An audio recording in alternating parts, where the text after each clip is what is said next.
भारतीय लोकशाही मजबूत होत चालली आहे असं म्हणत आपण ऊर वडवत असलो तरी आपल्या लोकशाहीचे चारही स्तंभ भ्रष्टाचाराच्या वाळवीने पोखरलेले आहेत. दुर्दैवानं हे दररोज सिद्ध होतंय. लोकशाहीचा पहिला स्तंभ म्हणजे संसद. संसदेवर निवडून गेलेले लोकप्रतिनिधी काय लायकीचे आणि किती गुण उधळणारे आहेत हे आपण अनुभवत आहोतच. बोटावर मोजण्या इतके स्वच्छ चारित्र्याचे लोकप्रतिनिधी संसद भवनात बसलेत. अटल बिहारी वाजपेयी, लालकृष्ण अडवाणी यांच्यापासून मधु दंडवते, मधु लिमये, जॉर्ज फर्नांडिस असे प्रतिनिधी आता भेटणं अवघड आहे. त्याच्या 50% चारित्र्य संपन्नता सापडली तरी खूप झालं असं म्हणण्याची वेळ आली आहे. आता निवडून येण्यासाठी पैसा खर्च करा आणि निवडून आल्यानंतर पुढील 5 वर्ष तो पैसा वसूल करण्यासाठी झटा, हे तंत्र वापरावं लागतं का असा प्रश्न आहे. नमस्कार, मी अविनाश आदक. आपण पाहत आहात महाई न्यूज टू द पॉइंट. देशाची संपूर्ण यंत्रणा हलवणारं प्रशासन कोणत्या थराला जाऊ शकतं हे आपण उघड्या डोळ्यांनी पाहत आहोत. जिल्हाधिकारी कार्यालयातील साधा शिपाईसुद्धा सध्या कोट्याधीश असतो.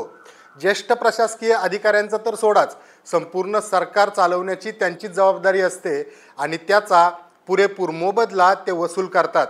निवडून येणारे लोकप्रतिनिधी 5 वर्षासाठी असतात, पण ही बाबू मंडळी मात्र आयुष्यभर जनतेची मोबदला घेऊन सेवा देत काळजी घेत असतात.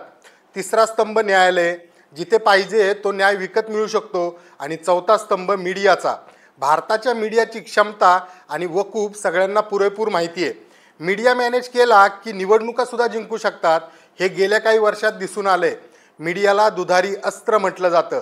व्यवस्थित हाताळला गेला तर तुम्ही जिंकलात, पण विरोधात गेला की तुमची वाट लागली, हे प्रत्येक राजकारण्याला आणि शासनकर्त्याला माहिती आहे. थोडक्यात काय, मीडियाचा वापर जसा करता येईल तसा करता येतो. हे सगळं मला आत्ताच आठवण्याचं कारण म्हणजे गेल्याच आठवड्यात एका न्यायाधीशाच्या घरात संपूर्ण खोली भरून नोटांचं घबाड सापडलं. अक्षरशः कोट्यावधीच्या बेहिशेबी नोटा. न्यायालय पोखरले गेली आहेत आणि न्याय विकत मिळू शकतो असे आरोप यापूर्वीही अनेकदा केले जात होते, पण त्या न्यायाधीशाच्या रूपानं प्रत्यक्ष पुरावेच हाती आलेत, हे लक्षात घ्यायला हवं. सुप्रीम कोर्टाचे न्यायमूर्ती यशवंत वर्मा हे या महाभागाचं नाव. त्याच्या बाबतीत बातमी वाचली आणि मेंदूला मुंग्या आल्या. अजून काय काय पाहावं लागणार आहे कुणास ठाऊक, असं म्हणत मी मनाचे समाधान करून घेतले. पूर्वी न्यायालयातील भ्रष्टाचाराची अनेक प्रकरणं वाचली होती, ऐकली सुद्धा होती, पण हे वर्मा प्रकरण मात्र फारच हटके आहे. त्यांच्या बंगल्याला आग लागली म्हणून निदान जनतेला समजलं तरी, नाहीतर हा भ्रष्ट माणूस नोटाच्या नोटा गिळंकृत करत खोटे निवाडे करत बसला असता. आग लागल्यामुळं समजलं तरी की इतक्या खोल्या भरून नोटा होत्या. आगच लागली नसती तर अजून किती खोल्या भरल्या असत्या ते महालक्ष्मीलाच ठाऊक. बरं, हे एकच न्यायाधीश असे आहेत का? अजून असणार आहेत. मग आता त्यांच्या देखील घराला आग लागण्यासाठी वाट पाहायची का? सापडला तर चोर नाहीतर शिरजोर असं म्हणतात ते खरंच आहे. आज एक घटना आठवते, अर्थातच ती ऐकिवात आहे. नीलकंठ दाभोळकर हे हायकोर्टाचे न्यायाधीश असताना एका डाक बंगल्यावर थांबले असता त्याच बंगल्यावर एक मंत्रीही मुक्कामास होते आणि नेमकी त्यांची केस याच दाभोळकरांच्या समोर होती. भेटणे तर दूरच, पण साधी ओळख देखील दाखवण्याची त्या मंत्र्याची हिंमत झाली नाही. अशी रामशास्त्री प्रभूने बाण्याची माणसं देखील आहेत. घरात सुद्धा नातेवाईकांमध्ये बसल्यावर कोर्टातील केसेसबद्दल त्यांच्यासमोर कोणी बोलायचे धाडस करत नव्हते. दुसरे उदाहरण वाचलेले आठवते, ते म्हणजे मंगळवेढ्यात पी कुलकर्णी म्हणून न्यायाधीश होते. दर महिना शासनाकडून 2000 रुपये पेट्रोल भत्ता त्यांना मिळत होता. ते भत्ता घेण्यास त्यांनी नकार दिला.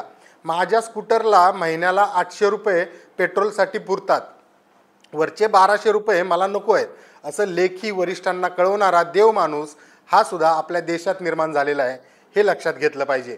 म्हणूनच न्यायाधीशाकडे कोट्यावधीचं घबाड सापडलं अशा बातम्या वाचल्या की खंत तर नक्कीच वाटणार ना. कोर्टात खरोखर न्याय मिळतो का या मूळ प्रश्नाचं उत्तर वर्मा यांच्या नोटांच्या अग्निकांडांमुळे मिळतंय. सुप्रीम कोर्टातील एक महिला न्यायाधीशांनी 3000 पानांचं पोलिसांचं म्हणणं कुणी वाचायचं म्हणून केजरीवाल यांना जामीन मंजूर केला होता. ही घटना अगदी अलीकडची आहे.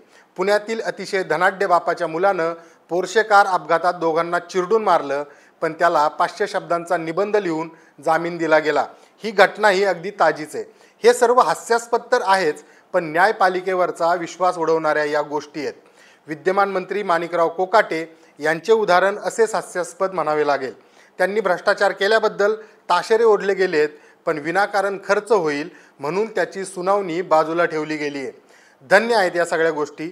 याचाच अर्थ पैशाच्या जीवावर न्यायालय डोलत असतील तर पैसेवाल्यांनी कितीही गुन्हे केले तरी चालतील असाच अर्थ सर्वसामान्यांनी घ्यायचा का?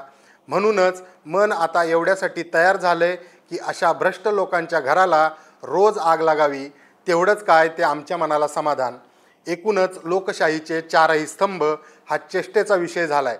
शेवटी एकच म्हणावंसं वाटतं, जर न्यायाधीश विकत मिळत असतील तर वकिलांच्या फीसाठी कशाला लाखो करोडो खर्च करायचे. लोकशाहीचे चारही स्तंभ जर पोखरले गेले असतील तर लोकशाहीचा हा डोलारा म्हणजेच गोवर्धन पर्वत बोटावर उचलून धरण्यासाठी एखाद्या श्रीकृष्णानेच आता पुढे यायला हवं असं वाटायला लागलंय.